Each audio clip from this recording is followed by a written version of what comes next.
ಹೇ ದೇವರೇ, ಈಗ ನನ್ನ ತಮ್ಮ ಅಜಯನು ನಿನ್ನ ದಯದಿಂದ ಸರಕಾರಿ ನೌಕರಿಯನ್ನು ಮಾಡುತ್ತಿದ್ದಾನೆ. ಇನ್ನೊಬ್ಬ ತಮ್ಮ ಅಜಯನಿಗೆ ನಿನ್ನ ದಯದಿಂದ ಅವನಿಗೊಂದು ಸ್ವತಂತ್ರವಾಗಿಯೂ ಉದ್ಯೋಗವು ಸಿಕ್ಕರೆ ನಮ್ಮ ಬಾಳು ಕಷ್ಟದ ಕತ್ತಲೆಗೆ ಬೆಳಕು ನೀಡಿದಂತಾಗುತ್ತದೆ. ದೇವರೇ, ನೀನು ನನಗೆ ಗೊತ್ತು, ನೀನು ನಂಬಿದವರನ್ನು ಕೈ ಬಿಡುವುದಿಲ್ಲ ಎಂದು ನಂಬಿದ್ದೇನೆ.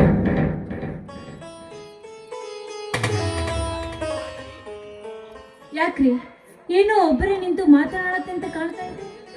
ಏನಿಲ್ಲ ಗಂಗಾ, ನಮ್ಮ ಅಜಯನಿಗೆ ಒಂದು ಉದ್ಯೋಗವು ಸಿಕ್ಕರೆ ನಮ್ಮ ಬಾಳು ಎಷ್ಟೋ ಸಂತೋಷವಾಗಿ ಇರುತ್ತದೆ ಅಂತೇಳಿ ವಿಚಾರಿಸುತ್ತಿದ್ದೆ. ಹೌದ್ರಿ, ಆ ದೇವರು ಕಾಣ್ತಿದ್ರೆ ಅದು ಎಂದಿಗೂ ಸಾಧ್ಯ ರೀ. ಗಂಗಾ, ನಮ್ಮಂತ ಬಡವರ ಮೇಲೆ ಆ ದೇವರು ಖಂಡಿತ ಕಣ್ಣು ತೆರೆದೇ ತರಿತಾನೆ. ಗಂಗಾ, ಖಂಡಿತ ಕಣ್ಣು ತೆರೆದೇ ತರಿತಾನೆ. ಹೌದ್ರಿ, ಆ ದೇವರು ನಮ್ಮಂತ ಕನಿಕರಿಯ ಮೇಲೆ ಕಣ್ಣು ತೆರೆದೇ ತೆರಿತಾನೆ. ನಂಬಿದವರನ್ನು ಯಾವತ್ತೂ ಕೈ ಬಿಡುವುದಿಲ್ಲ. ಹಾ ಗಂಗಾ, ನಿನ್ನ ಮಯೂನರು ಕಾಣುತ್ತಾನೆ ಇಲ್ಲ ನೋಡಿ. ಅಜಯ್ ಈಗ ತಾನೇ ಹೊರಗಡೆ ಹೋಗಿದ್ದಾನೆ. ವಿಜಯ್ ಡ್ಯೂಟಿ ಮೇಲೆ ಹೋಗಿದ್ದಾನೆ ರೀ. ಯಾವಾಗಲೂ ಡ್ಯೂಟಿ. ಒಂದಿನವಾದರೂ ರಜಾ ಹಾಕಿ ಆ ವಿಜಯ ಮನೆಯಲ್ಲಿ ಇರಬಾರದೆ ರೀ. ಕಾನೂನೇ ದೇವರೆಂದು ದುಡಿತಿರುವ ನನ್ನ ವಿಜಯನಿಗೆ ಬೇಸರವಾಗುವುದಿಲ್ಲ ರೀ.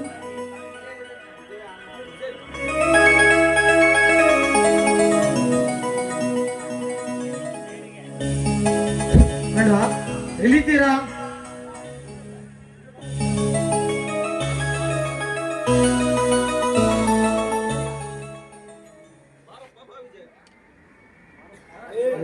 ಬಾರಪ್ಪ, ಬಾ ವಿಜಯ್. ಯಾಕೆ ಸಂತೋಷವಾಗಿದ್ದಿ? ಏನು ವಿಷಯ? ಮೊದಲು ಸ್ವೀಟು, ಆಮೇಲೆ ವಿಷಯ. ಆಯ್ತು, ಈಗೇನು ಹೇಳಪ್ಪ ವಿಷಯವನ್ನು.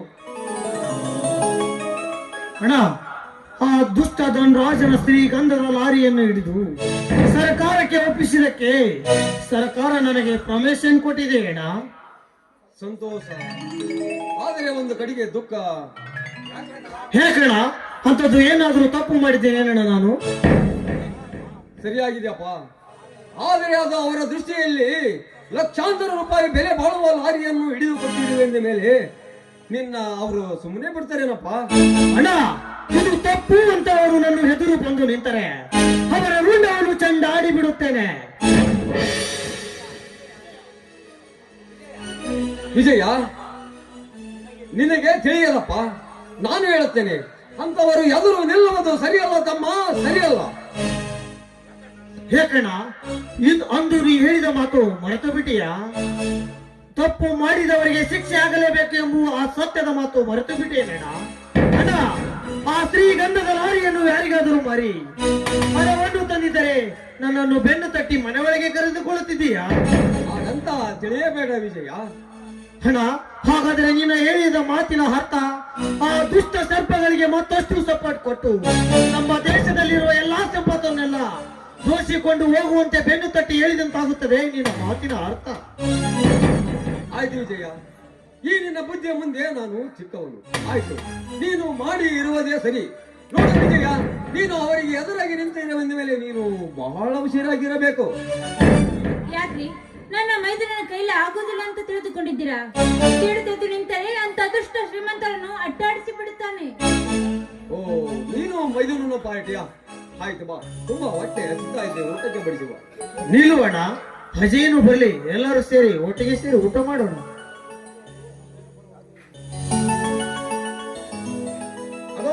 ಅಗೋ ಅಜಯ್ ಅಲ್ಲಿ ಬಂದೇ ಬಿಟ್ಟರು. ಬಾ ಅಜಯ, ನಿನ್ನ ಸಲುವಾಗಿ ವಿಜಯ ಕಾಯ್ತಾ ಇದ್ದಾನೆ. ಹೋ, ನೀವು ಈ ಊರಿನ ಹಗರ್ಭ ಶ್ರೀಮಂತನ ಮಗಳು ಸೌಂದರ್ಯ ಅಲ್ಲವೇ? ಹೌದು, ನಾನು ಧನರಾಜನ ಮಗಳು ಸೌಂದರ್ಯ ಅಂತ. ಹಗರ್ಭ ಶ್ರೀಮಂತನ ಮಗಳಾದ ತಾವು ನಮ್ಮ ಮನೆಗೆ ಬರಲು ಕಾರಣವೇನು ಅಜಯ್? ಅದು ಅದು ಅದು ಅದು ಅಂತ ಇದೆಯಲ್ಲ, ಅದೇನಣ್ಣ ಅದು? ಅದು ನಾನು ಮತ್ತು ಸೌಂದರ್ಯ ಒಬ್ಬರಿಗೊಬ್ಬರು ಪ್ರೀತಿಸ್ತಾ ಇದ್ದೆ ವಿಜಯ್. ಅದಕ್ಕೆ ಕಾರಣ ನಮ್ಮ ಇಬ್ಬರಿಗೂ ಬೇಗ ಮದುವೆ ಮಾಡಿಸುವಂತ ತಾನೇ ನೀನು ಹೇಳ್ತಿರುವುದು. ಅದು ಈ ಜನ್ಮದಲ್ಲಿ ಸಾಧ್ಯವಿಲ್ಲ, ಸಾಧ್ಯವಿಲ್ಲ. ಹೌದು ಹೌದು ಕಣ, ಹೌದು. ಇವಳ ತಂದೆಯಿಂದಲೇ ನಮಗೆ ಆಗಾಗ ಭಿಕ್ಷೆ ಬೇಡುವ ಸ್ಥಿತಿಯು ಬಂತು. ಆ ದೇವರ ದಯದಿಂದ ನಮ್ಮ ಬಾಳು ಚೆನ್ನಾಗಿ ನಡೆಯುತ್ತಿದೆ. ಈಗ ನನ್ನ ತಮ್ಮ ಓದಿ ಒಂದು ದೊಡ್ಡ ಕೆಲಸಕ್ಕೆ ಹತ್ತಿಕೊಳ್ಳುತ್ತಾನೆ. ಈಗ ಇವನನ್ನು ನೋಡಿದರೆ ಇಂಥ ಕೆಟ್ಟವರ ಸಂಬಂಧ ಬೆಳೆಸುವಂತೆ ಹೇಳಲು ಬಂದಿದ್ದಾನೆ. ನೋಡಿದೆಯಾ ಗಂಗಾ ಈ ನಿನ್ನ ಮೈದನ ಮಾಡಿದ ಕೆಟ್ಟ ಕೆಲಸವನ್ನು? ಏನಪ್ಪ ನೀನು ಹೇಳ್ತಿರೋದು ನಿಜವೇನಪ್ಪ? ಹೌದು ಅತ್ತಿಗೆ, ನಾನು ಇವಳನ್ನು ನಿಜವಾಗಲೂ ಪ್ರೀತಿಸ್ತಾ ಇದ್ದೇನೆ. ಅಜಯ, ನಿನಗೆ ಅವಳು ಬೇಕಾದರೆ ಅವಳೊಂದಿಗೆ ಹೊರಟು ಹೋಗು, ಇಲ್ಲ ನಾವು ಬೇಕಾದರೆ ಅವಳನ್ನು ಬಿಟ್ಟು ಈ ಮನೆಯಲ್ಲೇ ಇರು. ಏನು ಹಿರಿಯರು, ಒಂದು ಮಾತನ್ನು ಕೇಳಿ ಮದ್ವೆ ಮಾಡ್ಕೊಂಡ್ರಾಯ್ತು ಅಂತ ಬಂದ್ರೆ ಈ ಮನೆಯಲ್ಲಿ ನಮ್ಗೆ ಮರ್ಯಾದೆನೇ ಇಲ್ಲ. ಅಜಯ್ ಬನ್ನಿ, ನಾವು ಎಲ್ಲಾದ್ರೂ ದೂರ ಹೋಗಿ ಮದ್ವೆ ಮಾಡ್ಕೊಳ್ಳೋಣ ಬನ್ನಿ ಅಜಯ್. ಇಲ್ಲ ಸೌಂದರ್ಯ, ನಾನು ಇಲ್ಲಿವರೆಗೂ ನನ್ನ ಅಣ್ಣನಿಗೆ ಬೇಡವಾದ ಕೆಲಸವನ್ನು ನಾನು ಮಾಡಿಲ್ಲ, ಇನ್ನು ಮುಂದೇನೂ ಮಾಡೋದಿಲ್ಲ. ನೀನು ನನ್ನನ್ನು ಮರೆತು ಯಾರನ್ನಾದರೂ ಮದುವೆಯಾಗಿ ಸುಖದಿಂದ ಬಾಳನ್ನು ಸಾಗಿಸು. ಹೋಗಿ ಹೋಗಿ ನಾನು ನಿಮ್ಮನ್ನು ಪ್ರೀತಿ ಮಾಡಿದ್ದೇನಲ್ಲ, ಅದು ನಾನು ಮಾಡ್ತಾ ಇರುವುದು ದೊಡ್ಡ ತಪ್ಪು. ನೀನಿಲ್ಲದೆ ನಾನು ಬದುಕೋದಿಲ್ಲ ಬಾಳೋದಿಲ್ಲ ಅಂತ ಹೇಳಿ ಈಗ ಬೇರೆ ಯಾರನ್ನು ಮದ್ವೆ ಆಗು ಅಂತ ಹೇಳ್ತಾ ಇದೆಯಲ್ಲ ಅಜಯ್. ನಿನ್ನದು ಕಲ್ಲು ಹೃದಯ ಅಜಯ್. ಸೌಂದರ್ಯ, ಈಗ ನನ್ನ ಪರಿಸ್ಥಿತಿಯನ್ನು ಅರ್ಥ ಮಾಡಿಕೋ ಸೌಂದರ್ಯ, ಅರ್ಥ ಮಾಡಿಕೋ. ಅಜಯ್, ನನಗೆ ಈಗ ಅದೇನೋ ಹೇಳ್ಬೇಡ. ನಿನಗೆ ನಾನು ಮುಖ್ಯನೋ ಅಥವಾ ಅವರು ಮುಖ್ಯನೋ? ಸೌಂದರ್ಯ, ನನಗೆ ನನ್ನ ಅಣ್ಣನೇ ಮುಖ್ಯ. ಅಜಯ್, ಹೌದು ಏನು ಸೌಂದರ್ಯ. ಹೇಳ್ತಾ ಇರ್ರಿ? ಹೌದು ಸೌಂದರ್ಯ. ಹಾಗಾದ್ರೆ ನಾನಂತೂ ಈ ಭೂಮಿ ಮೇಲೆ ಬದುಕುವುದಿಲ್ಲ. ಪ್ರೀತಿ ಮಾಡಿದ ಹುಡುಗನೇ ಕೈ ಕೊಟ್ಟಿದ ಮೇಲೆ ನಾನೇಕೆ ಈ ಭೂಮಿ ಮೇಲೆ ಬದುಕಬೇಕು? ಇಲ್ಲ, ನಾನಂತೂ ಬದುಕುವುದಿಲ್ಲ.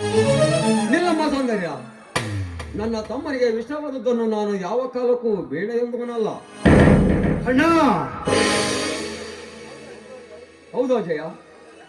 ಸೌಂದರ್ಯ, ನಾಳೆ ನಿಮ್ಮ ಮದುವೆಯ ಬಗ್ಗೆ ನಿಮ್ಮ ತಂದೆ ಹತ್ತಿರ ಮಾತನಾಡಿ ಬರ್ತೇನೆ ಸೌಂದರ್ಯ. ನೋಡಿ, ನೀವು ಏನು ಅಂತ ತಿಳಿದುಕೊಳ್ಳದೆ ನಾನು ತಪ್ಪು ಮಾಡಿಬಿಟ್ಟೆ. ದಯವಿಟ್ಟು ನಾನು ಮಾತನಾಡಿದ ತಪ್ಪೆನಿಸಿದ್ರೆ ಕ್ಷಮಿಸಿಬಿಡಿ ನನ್ನನ್ನು. ಹೆಜ್ಜೆಳಮ್ಮ, ನಿಮ್ಮ ಎಲ್ಲರಿಗಿಂತ ದೊಡ್ಡವನಾದ ನಾನು ಮಾಡಬೇಕಾದ ನನ್ನ ಕರ್ತವ್ಯವನ್ನು ಮಾಡಿದ್ದೇನೆ. ನನಗೆ ಗೊತ್ತಿತ್ತು ಪ್ರೇಮಿಗಳನ್ನು ದೂರ ಮಾಡುವ ಕಟುಕ ಅಲ್ಲ ಅಂತ ನನ್ನ ಅಣ್ಣ. ಅಜಯ್, ನಾನಿನ್ನು ಹೋಗಿ ಬರುತ್ತೇನೆ. ನನಗೆ ತುಂಬಾ ತಡವಾಯಿತು. ನಿಲ್ಲಮ್ಮ, ಊಟ ಮಾಡಿಕೊಂಡು ಹೋಗುವೆ ಅಂತೆ. ಹೌದಮ್ಮ, ಊಟ ಮಾಡಿಕೊಂಡು ಹೋಗ್ತೇನೆಲ್ಲ. ನೀವು ಇಷ್ಟು ಪ್ರೀತಿಯಿಂದ ಹೇಳ್ತಾ ಇದ್ರೆ ನಾನೇಕೆ ಇಲ್ಲ ಅಂತ ಹೇಳಿ ಆಯ್ತು. ನಿಮ್ಮ ಜೊತೆ ಇಲ್ಲೇ ಇದ್ದು ಊಟ ಮಾಡಿಕೊಂಡು ಹೋಗ್ತೇನೆ. ಬನ್ನಿ ಹಾಗಾದ್ರೆ ಹಸುವಾಗಿದೆ, ಎಲ್ಲರೂ ಸೇರಿ ಒಟ್ಟಿಗೆ ಸೇರಿ ಊಟ ಮಾಡೋಣ.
Oh